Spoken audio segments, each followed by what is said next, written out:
Bonne journée et bienvenue à la Rhapsodie des réalités dévotionnelles quotidiennes préférées du vendredi 24 juin 2022. Je suis la sœur Fabienne Derion qui vous apporte la parole de Dieu par la Rhapsodie des réalités et votre Rhapsodie des réalités dévotionnelles quotidiennes préférées vous donne un pouce pour votre journée et un sens à votre vie.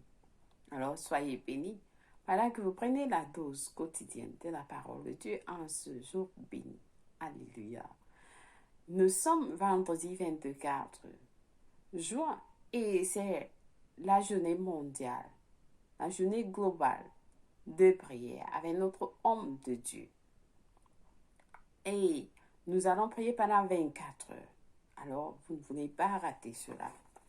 Soyez connectés dans tous les réseaux sociaux où nous allons créer des changements dans le règne de l'esprit. Alors, invitez les autres. Demandez aux autres de vous joindre. Parce que lorsque nous prions, nous causons des changements dans le règne de l'esprit. Et Dieu nous a demandé de prier. Et c'est le moment de prière. Chaque fois que nous prions, il y a des changements dans nos nations, dans les décisions que les gens prennent contre la volonté de Dieu. Alors, vos prières sont importantes. Joignez-nous pour prier ce soir pendant plus de 24 heures de prière. Amen. Soyez bénis au nom de Jésus-Christ. Donc, nous allons passer à notre message du jour parce que Soya Kilmer va nous enseigner aujourd'hui sur le sujet intitulé « Marcher selon l'Esprit ». Marcher selon l'Esprit. Notre verset biblique du jour est tiré de Galates 5, verset 25, qui lit « Si nous vivons par l'Esprit, marchons aussi selon l'Esprit. Si nous vivons par l'Esprit, marchons aussi par l'Esprit. » Le pasteur nous explique « Notre vie normale dans le christianisme est de marcher dans l'Esprit. Marcher dans l'Esprit est de marcher par la foi. Alléluia. Marcher dans l'Esprit est de marcher par la foi. 2 Corinthiens 5, verset 7. Cela signifie que nos yeux sont toujours sur ce que la parole dit, pas sur les circonstances ou les sentiments, pas sur ce que les sens nous disent. Nous vivons par la foi. Marcher dans l'esprit est de marcher par la foi. La parole nous dit que nous ne pouvons pas faire plaire à Dieu sans la foi. Donc, vous voyez la situation. On vous dit, vous êtes malade. Le docteur vous a dit, voilà la maladie que vous avez. Non. Qu'est-ce que la parole de Dieu dit vous concernant? Je vous souhaite, bien-aimés, que vous prospériez en toutes choses et que vous soyez en bonne santé. C'est ce que la parole de Dieu vous dit. Vous voyez vos finances. Mais qu'est-ce que la parole de Dieu vous dit? Mon Dieu pourvoira à tous vos besoins. Le Seigneur est mon berger, je ne manquerai de rien. Donc le pasteur nous dit ici, marcher dans l'esprit est de marcher par la foi. Selon 2 Corinthiens 5, verset 7, cela signifie que nos yeux sont toujours sur ce que la parole dit, pas sur les circonstances ou les sentiments, pas sur ce que les sens nous disent. Quand l'homme a commis la haute trahison dans le jardin d'Éden, son esprit était soumis à ses sens. Le pasteur nous explique. En d'autres termes, son esprit a été déchu. Avant cela, sa connaissance était spirituelle. Mais quand il est tombé par sa désobéissance à Dieu, il est devenu victime de ses sens. Et c'est pourquoi Dieu l'a averti. Dieu l'a averti.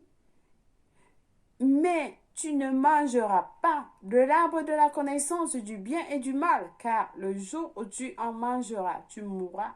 Selon Genèse 2, verset 17. C'était la mort spirituelle. C'était la mort spirituelle. L'homme a mangé de l'arbre et il est mort. Il a été séparé de Dieu instantanément. Le pasteur nous explique. Avant cela, Adam aimait être en présence de Dieu. Mais après sa désobéissance, il s'est caché de cette même présence, selon Genèse 3, versets 9 à 11. Il s'est caché de cette même présence. Il y a deux choses qui sont très importantes là-bas. Et vous devez savoir ceci, le pasteur nous dit. Premièrement, la mort spirituelle l'a séparé de Dieu. Vous voyez, Dieu est la vie. Et une fois qu'un homme est séparé de lui, il ne peut plus voir les choses que Dieu voit. Il ne peut plus voir la gloire de Dieu. Pas étonnant qu'Adam se soit vu nu après. Alléluia. Le pasteur nous dit, il y a deux choses là-bas, deux choses qui sont très importantes là-bas, et vous devez savoir ceci. Premièrement, la mort spirituelle, c'est la séparer Adam de Dieu. Voyez, Dieu est la vie, et une fois qu'un homme est séparé de lui, il ne peut plus voir les choses que Dieu voit. Il ne peut plus voir la gloire de Dieu. Pas étonnant qu'Adam se soit vu nu après. Pourtant, il a passé tout le temps étant nu. Il ne savait pas qu'il était nu. Mais une fois qu'il a vu qu'il était nu, c'était ça. La fin de la séparation de la vie spirituelle. Lorsque vous marchez dans l'esprit, le pasteur nous dit, vous voyez la gloire de Dieu, sa lumière, sa beauté. Vous voyez les choses que Dieu voit. Vous voyez de sa perspective.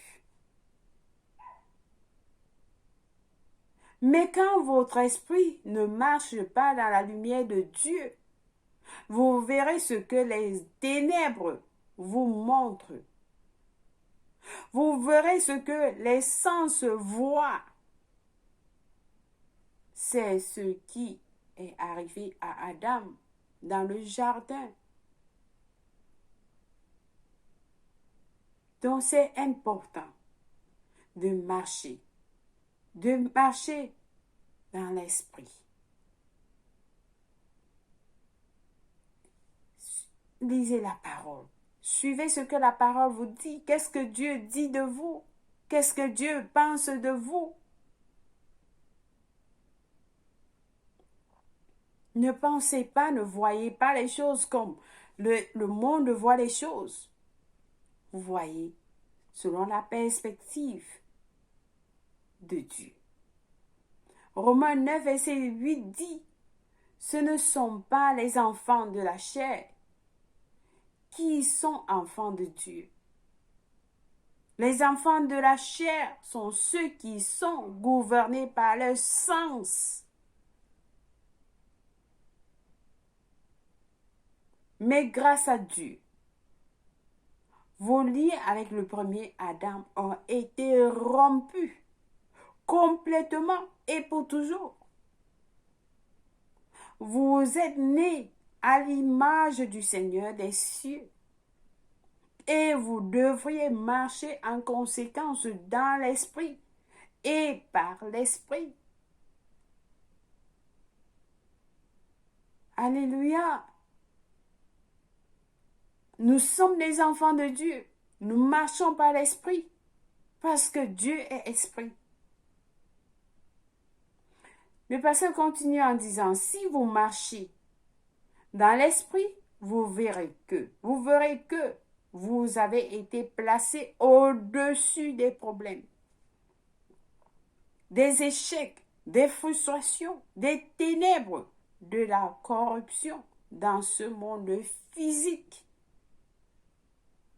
Vous verrez que vous vivez dans et êtes dans notre royaume. Un royaume céleste qui est plus grand que ce monde. Alléluia. Donc vous déclarez, je refuse de vivre selon les sens, mais je vis dans l'esprit. Je mets mon affection sur les choses d'en haut et non sur les choses de ce monde. Vous vivez la grande vie continuellement. Vous marchez dans l'esprit. Vous marchez dans l'esprit. Vous ne marchez pas dans la chair. Vous marchez par la foi. Alléluia. Alléluia. Béni soit Dieu. Alors j'espère que quelqu'un a été béni avec ce message aujourd'hui. Très intéressant. Ne voyez pas, vous ne marchez pas selon ce que les gens vous disent, selon ce que les gens pensent de vous. Vous ne marchez pas selon ce que le monde vous dit. Non. Mais vous marchez, vous vivez selon ce que la parole de Dieu vous dit. Qu'est-ce que Dieu dit que vous êtes? Dieu dit que vous pouvez tout faire. En Christ, la parole de Dieu nous dit. Dieu dit, il y a beaucoup de choses que la parole de Dieu vous dit. Alors vous marchez selon cette parole-là. Amen. Alors nous avons à lire Romains 8, versets 3 à 8 qui nous dit ceci, car chose est impossible à la loi parce que la chair la rendait sans force. Dieu a condamné le péché dans la chair en envoyant à cause du péché son propre fils dans une chair semblable à celle du péché, et cela afin que la justice de la loi fût accomplie en nous, qui marchons non selon la chair, mais selon l'esprit. Nous marchons selon l'esprit, nous ne marchons pas selon la chair. Verset 5 dit, ceux, en effet, qui vivent selon la chair s'affectionnent aux choses de la chair. Tandis que ceux qui vivent selon l'esprit s'affectionnent aux choses de l'esprit. Alléluia. Et l'affection de la chair, c'est la mort. L'affection de la chair, c'est la mort. Tandis que l'affection de l'esprit, c'est la vie et la paix. C'est l'affection de l'esprit, c'est la vie et la paix. Car l'affection de la chair est inimité contre Dieu, parce qu'elle ne se soumet pas elle ne se soumet pas à la loi de Dieu, et qu'elle ne le peut même pas. Or, ceux qui vivent selon la chair ne sauraient plaire à Dieu. Ceux qui vivent selon la chair ne peuvent plaire à Dieu. Alors, nous devons vivre par la foi. Nous ne vivons pas par les sens. La Bible nous dit ce que nous voyons c'est temporaire. Par contre, ce que nous ne voyons pas est éternel. Amen. Alléluia. Nous avons à lire 2 Corinthiens 5, verset 7. 2 Corinthiens 5, verset 7 nous dit ceci. Car nous marchons par la foi et non par la vue. Nous marchons par la foi et non par la vue. Alléluia. Votre porte-monnaie, votre compte est vide, mais ce n'est pas ce que la parole de Dieu vous dit. Vous voyez dans l'esprit que votre compte est plein à craquer. Alléluia. Alléluia. Alors, nous allons lire Galates 5, verset 16 à 18 nous dit, je dis donc, marchez selon l'esprit, et vous n'accomplirez pas les désirs de la chair. dit marchez selon l'esprit et vous n'accomplirez pas les désirs de la chair. Car la chair a des désirs contraires à ceux de l'esprit. Et l'esprit en a de contraires à ceux de la chair. Ils sont opposés entre eux, afin que vous ne fassiez point ce que vous devriez. Alléluia, béni soit Dieu. Verset 18 nous dit, si vous êtes conduits par l'esprit, vous n'êtes point sous la loi. Si vous êtes conduits par l'esprit, vous n'êtes point sous la loi. Alléluia, gloire à Dieu. Alors nous allons passer à la prière du jour. Et le pasteur nous a donné la prière, donc nous prions ensemble en disant, cher Père, je te remercie pour ma foi qui est la victoire qui triomphe de ce monde. Je ne juge pas les situations ou les circonstances du point de vue naturel ou de mes cinq sens, mais je les vois du point de vue de ta parole. Je ne suis pas une victime dans ce monde, mais un vainqueur en Christ. Alléluia. Béni soit Dieu. Béni soit Dieu. Alors nous lisons Acte 11, versets 1 à 18. Esdras 9 à 10. Nous disons pour la lecture biblique de 1 à 2 Corinthiens 8, versets 9 à 17. Et Ésaïe 11 à 12 pour la lecture biblique de 2 ans. Béni soit l'Éternel. Donc, ça, c'est un message très, très puissant. Suivez-le encore et encore. Et suivez les instructions. Marchez. Marchez dans l'esprit. Marchez dans l'esprit. Marchez par la foi. Amen. Alléluia. Béni soit Dieu. Alors, si quelqu'un n'est pas encore né de nouveau, c'est le moment de dire, oh Seigneur, j'ai vécu ma vie en essayant de vivre ma vie, mais je voudrais vivre ta vie, Seigneur. Aide-moi. Alors, je t'appelle, je te demande, Seigneur, de devenir le Seigneur et le Sauveur de ma vie en ce jour. Alors, priez cette prière avec moi de tout cœur en disant, oh Seigneur Dieu, je crois de tout mon cœur en Jésus-Christ, le Fils du Dieu vivant. Je crois qu'il est mort pour moi à la croix. Et Dieu l'a ressuscité des morts. Je crois qu'il est en vie aujourd'hui. Je confesse avec ma bouche que Jésus-Christ est le Seigneur, le Sauveur de ma vie à partir d'aujourd'hui. Par lui et par son nom, j'ai la vie éternelle. Je suis né de nouveau. Je suis désormais un enfant de Dieu. Merci Seigneur Jésus pour ton précieux Saint-Esprit. Je le reçois dans mon cœur maintenant, afin de m'aider à vivre une vie chrétienne efficace. Je peux parler en langue de l'esprit, poser mes mains aux malades pour qu'ils guérissent. Je suis la justice de Dieu en Jésus-Christ. Alléluia. Alors, félicitations. Si vous avez prié cette prière, je vous rassure, Dieu vous a écouté et il vous a répondu. Vous êtes la bienvenue dans le royaume de Dieu. Amen. Bienvenue dans la grande famille de Dieu. Nous vous accueillons tous au nom de Jésus. Amen. Laissez-nous savoir que vous avez prié cette prière au www.rapsididerealité.org. Nous avons un livre intitulé « Maintenant que vous êtes né de nouveau » qui va vous enseigner ce que vous avez reçu. Alors, contactez-nous à ce même site et vous pourrez aussi le télécharger là-bas. Amen. Soyez bénis infiniment.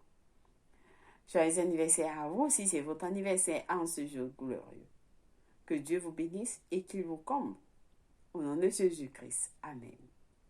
Alors, chers frères et sœurs, n'oubliez pas de nous joindre aujourd'hui pour la journée globale de prière. Plus de 24 heures de prière avec les hommes d'église dans le monde entier pour prier pour les nations, pour les âmes perdues, beaucoup de sujets. Amen. Alors, soyez expectants. Venez avec beaucoup d'attente. Oui, parce que là, il y aura des changements. N'oubliez pas, invitez les autres aussi. Amen. Soyez bénis. Au nom de Jésus-Christ. Amen. Bonne journée à vous. Au revoir. Je vous aime.